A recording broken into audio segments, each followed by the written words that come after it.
Renaud de Montbas, j'ai 57 ans, je suis sur eBay depuis 20 ans, je suis gérant de la société Pêcheur de Timbres avec une équipe de 8 personnes et je vends des timbres de collection. La société a démarré petit, c'est-à-dire avec moi tout seul, et je suis sur eBay depuis la création en France. L'intérêt de développer la philatélie sur le e-commerce, c'est que c'est un secteur qui en était totalement absent.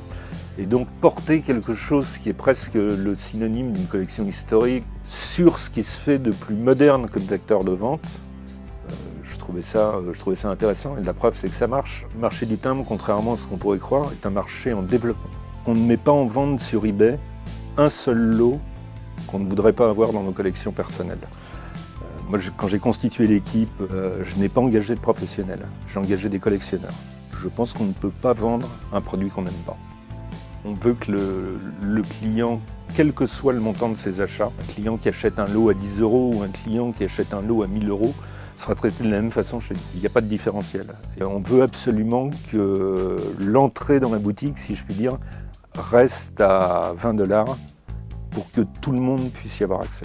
Si on se lance dans le e-commerce sans vendre à l'international, ça n'a pas de sens. C'est une des forces du e-commerce, c'est de pouvoir être présent sans locaux, n'importe où sur la planète. Les personnes qui s'occupent des expéditions disent « mais tu ne devineras jamais, on va envoyer une lettre aujourd'hui ».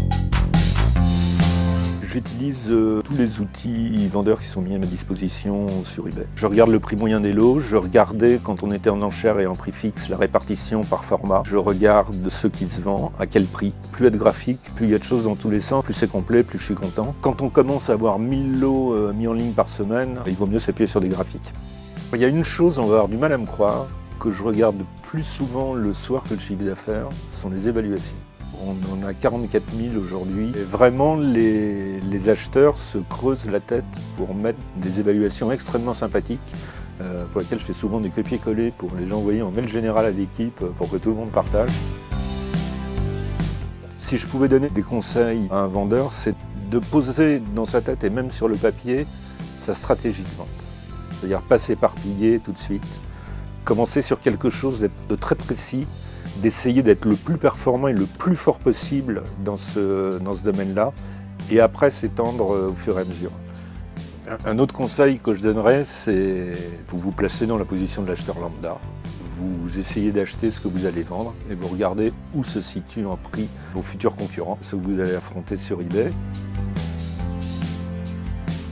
Un mot pour décrire eBay, je vais en prendre deux parce que je le vaux bien, c'est historique et pratique.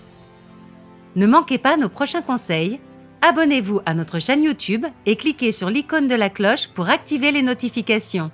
Vous recevrez une alerte dès que de nouvelles vidéos seront disponibles.